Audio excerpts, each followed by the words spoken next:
Game day's here, I can hear the crowd. Turn on the lights, fans are cranked up and loud. Red or blue, we wear it proud. Yeah, we love our teams in this border town. Chiefs and Royals, Boo Mizzou, Rock Chalk, Jayhawk, KU. Hear that drum pounding in your feet. Yeah, you're marching to the beat of KC. What is going on, YouTube? What is going on, Kansas City? And what is going on, everybody? And welcome to the beat of KC. Ladies and gentlemen, my name is Lucas Murphy. And ladies and gentlemen, this video that we're going to be conducting today is about the Kansas City Chiefs. And they did not make a move at the trade deadline this year. And really, it shocked a lot of people. Not only fans, not only people who cover this team through social media, through YouTube, the main kind of beat writers, people who cover this from the radio station across the board. They were absolutely shocked and awe that the Kansas City Chiefs did not address some of their glaring needs. Some of their glaring needs, in my opinion, some people would say running back. I am okay with where they are at running back. My biggest question mark was really the defensive front. I felt like they could have easily went out and got it and added a defensive end. They could have easily gone out and added a defensive tackle. Now, I say that's easy. They didn't do it. There were a lot of teams, and really, we're still halfway through the year, so a lot of teams still consider themselves in the race for the playoffs. I mean, if you go back and look, the Chicago Bears have the exact same record as the Kansas City Chiefs right now, and they were also in the market for the exact same positions as the Kansas City Chiefs. Now, a lot of people were upset. I'm not so much upset, and the reason is because I think I've really taken the time to look back and assess where this team is at when it comes to their finances. And am I justifying them not making a trade? No. Am I sticking up for them? No. But I think as an understanding of why they didn't make a move, it makes sense to me. Now, they are obviously trying to make the Super Bowl again. They're trying to at least make the postseason, ladies and gentlemen, because right now they're on the outside looking in. But when you look at the bigger picture, consistency, keeping longevity of this team, they really have kind of capped themselves in some areas. And we're going to talk about all of that right now. So the thing that I really want to highlight right out the gate is some players under contract. Some guys that we locked up long-term. And there's a few that I didn't even mention in this that we could easily talk about. And the one that I'm talking about is Nick Bolton. But I really identified 5 to 6 people we've signed that are of significance on the cap. So first off, we're going to start off with Patrick Mahomes. Justifiably, his contract is worth every dollar. Every dollar. He's taken us to multiple Super Bowls. He's taken us consistently since he's been the starting quarterback to the postseason.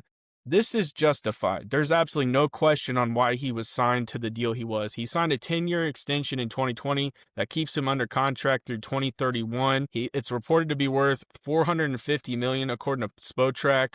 And at the time, and it's still at this time, it's guaranteed $141,481,905. So again, worth every penny. I'm not criticizing that by any means. It's truthfully, now that has played out for a few years, he's undervalued. Now, the next one is tight end Travis Kelce. Travis Kelce agreed to a 2-year extension in April of 2024 worth $34.25 million, keeping him with the team through 2027.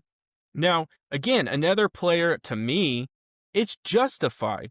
Travis Kelce has done so much for the Kansas City Chiefs. He is a solidified, bona fide Hall of Famer. He will be a KC legend forever. I mean, the things that he has done on the football field, off the football field, he really has had a significant impact to the Kansas City market and to the Kansas City Chiefs.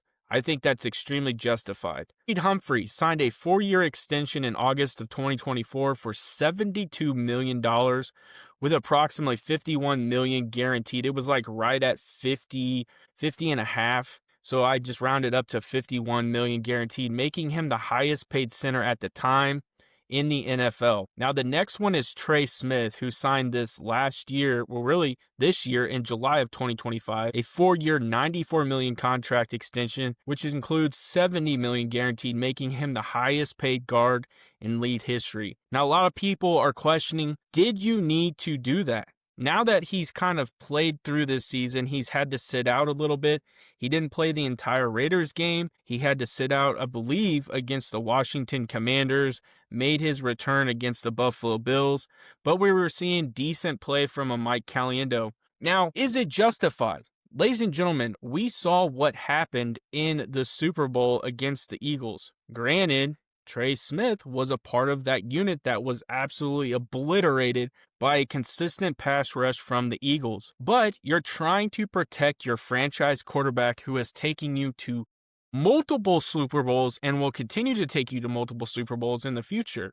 So can you say that that is justified? A lot of people are on the fence. Is he worth being the top paid guard in the NFL? Maybe not. Is he worth keeping around to keep him and Creed Humphrey working as a unit side by side? I would say that that's justified. It's hard to really say at times because he is a guard, and a lot of people say that that guard position can be interchangeable. We've seen, Kingsley, who was drafted to play left tackle. He now kicked in the left guard and really has had some decent success. So there's a lot of questions around, was Trey Smith worthy of that contract? It's hard to say. George Karlaftis, in the same time frame in July of 2025, signed a 4-year, $88 million contract extension with approximately $62 million guaranteed. Another one that a lot of people are on the fence on. He has not had the same type of success. Chris Jones even called him out in training camp, saying until you've earned that type of sack status, until you've gotten after the quarterback the way I have, there's a lot of questions around, did George Karlaftis truly earn this contract, and is he overpaid? I would say a lot of people in Kansas City right now justifiably say he is overpaid. Chris Jones. Now we talked about Chris Jones calling out George Karlaftis.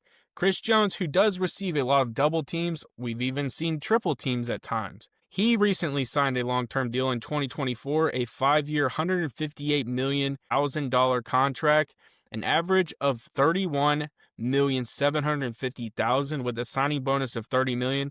This contract is $95 million guaranteed. Now, Chris Jones has not necessarily lived up to this contract this go around. There were a lot of questions around, should the Chiefs trade Chris Jones when this was going on? He sat out in the first game of the 2024 season against the Lions because the contract was not solidified. Now that he's got that contract, he just quite hasn't lived up to it. And that's a lot of money, ladies and gentlemen, locked up in this guy. Now, granted, Chris Jones has earned every dollar up to that point. Chris Jones is a bona fide Hall of Famer. He is also a Kansas City Chiefs Hall of Famer and will go down historically as one of the best Chiefs defensive players in history. So again, you have to kind of take your fandom out of this. And then the final player I'm going to talk about is Jawaan Taylor, right tackle. He signed a 4-year, $80 million deal with $60 million guaranteed. Now, a lot of people would say that Jawaan Taylor has not lived up to that contract. He gets penalties quite often. Lately, he's been sustaining some injuries. I believe this last game, he sustained an ankle injury. We know about the knee that has to continuously be drained. There's a lot of things going on with Jawaan Taylor. There is an out that he could get out of this contract after this season, which is the reason why they went out and got Jalen Moore in hopes that he would fill in for right tackle after Jawaan Taylor is gone. That would save the Kansas City Chiefs roughly $20 million in cap next year. So more than likely, Jawaan Taylor will not be on this team next year. In a market that never sleeps, one name rises above the rest. Lisa Miller from Dan Lynch Real Estate, trusted by hundreds and recognized across the Midwest. She delivers results when it matters the most. With over 13 years of experience and licenses in both Kansas and Missouri, Lisa isn't just selling houses. She's helping you find a place to call home. Whether you are a first-time home buyer, looking to upsize, or selling your current home, Lisa makes the process smooth and stress-free. As a local expert passionate about building lasting relationships, she ensures her clients feel confident and satisfied every step of the way. Don't wait, your perfect home is just a call away.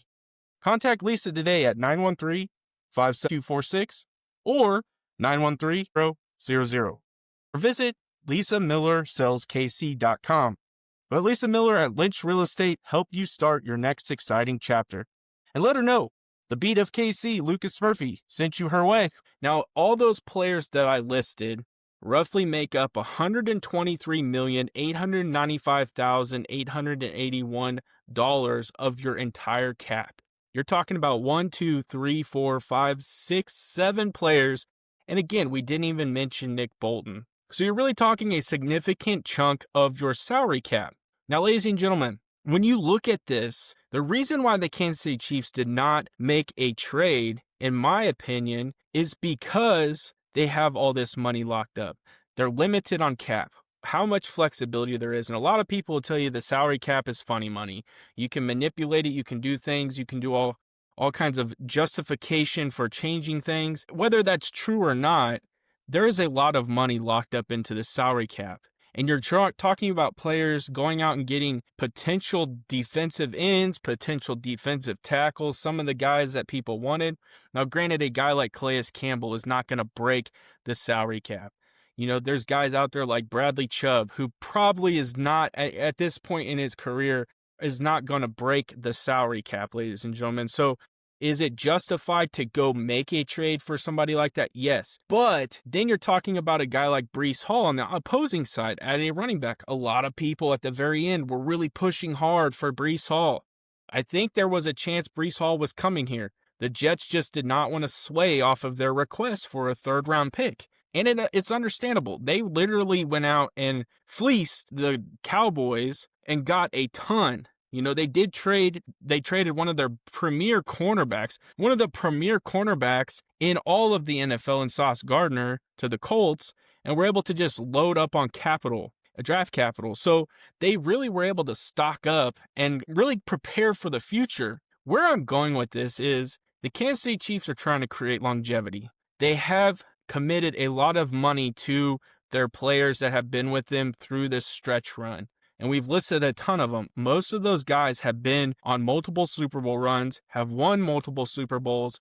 So justifiably paying them and keeping them on the team is correct. Now, where I'm going with this is if they were to make trades, they have to be able to find players to fill those spots at a cheap cost. And if they are signing players to long-term contracts with significant money, they have to typically fill those spots with good draft picks. Now, a lot of people may criticize Brett Veach and say, yes, he's hit on a decent amount of players and he's missed on a lot. That's just any GM. But when you really look at it, you have to fill those gaps with very cheap players. And a lot of the time, they're going to be from the draft. So if the Kansas City Chiefs said, hey, you know what? We're going to go ahead and trade all of our draft picks for these players. Let's just use the example Breece Hall. If they gave up a third-round pick for Breece Hall, that knocks them down to, I believe, 5 picks, and they're losing a third-round pick, and there's no guarantee that Breece Hall is going to sign with Kansas City after this year. You would have to almost guarantee he's signing a long-term contract with the Kansas City Chiefs to justify trading a third-round pick for him. Now, can he contribute a ton for this team? 100%. I solely agree that Breece Hall would have been so effective for this Kansas City Chiefs team. He would have had an additional dynamic that we have almost been lacking this year, and that is just running the football. I 100% agree with everyone's opinion about that. But at the same time, giving up a third-round pick for a player you have no idea if he's going to be on this team in the future is just not justifiable, and that's why Brett Veach did not make the move to move up to a third round. He offered, it sounded like, a fourth round, and it could convert into a third round depending on how he played, but really the max they wanted to go was a fourth-round pick. Now, if you really kind of look at it this too, all these D tackles, all these defensive ends, the people that work these, salary caps, they know the market. They understand the market, and they know that if, hey, this team's looking for this, we're going to ask a little bit more. And if they don't pay for that, that's okay. Maybe this team's a little bit more desperate. We're going to go this route. The Kansas City Chiefs were not desperate. They didn't go out and just attack with trades. And at the end of the day, this is super justifiable because they have to fill these spots with draft picks. If they go out and they decimate their draft picks, they don't have any going into the next draft, they are going to really hinder themselves for a continuous run with the greatest quarterback of my generation, the greatest quarterback to ever play with the Kansas City Chiefs, in Patrick Mahomes. They just will literally shorten that window by doing this. Now, I completely understand, and I'm not against sticking up for them. I'm just creating an argument for why I believe a move was not conducted today. And that is my entire thought process behind this, is the fact that you've paid all these guys, you're limited on cap space in the current state, and you're not going to be able to give up that draft capital because you're going to shorten the window for the championship run. You can say we've done with less. Yes, the receiver room in multiple years has been absolutely garbage for Patrick Mahomes, and he's still managed to win, Super Bowls. The defense has continuously been solid with guys that Brett Veach has drafted continuously or went out and found. And I think that that's key too. You just can't go out and just surrender everything you have just because it makes sense for this year. You have to look at the bigger picture. You have to look at it multiple years down the road. You're keeping Patrick Mahomes, and that's the biggest thing. Now, some of these contracts we talked about, are they looking a little, shady? Are they looking a little kind of out of sorts right now? Yeah, some players we've mentioned definitely are not living up to that hype, especially the top paid guard in the NFL, one of the top 10, top 11 defensive ends right now in George Karlaftis, an aging Chris Jones who does not have the same productivity he had 2 to 3 years ago, signing a massive deal. Yeah, some of these deals just don't make sense now, but at the time, a lot of people were excited about them. So I think that there's a double-edged sword. You're teetering on the fence of was it good, was it bad? Really, where I'm going with this at the end of the day is just why I think they just did not make any trades today. I appreciate y'all checking out this video. I appreciate the support. We are so close to 5,000 subscribers, continuing to climb that subscriber list. Make sure you guys smash that subscribe button, smash that like button, comment down below. Let me know about my thoughts. Let me know what you guys are thinking. I know you're upset. A ton of people are upset. And let me know down in the comment section. I end every video the exact same way. Have a good day.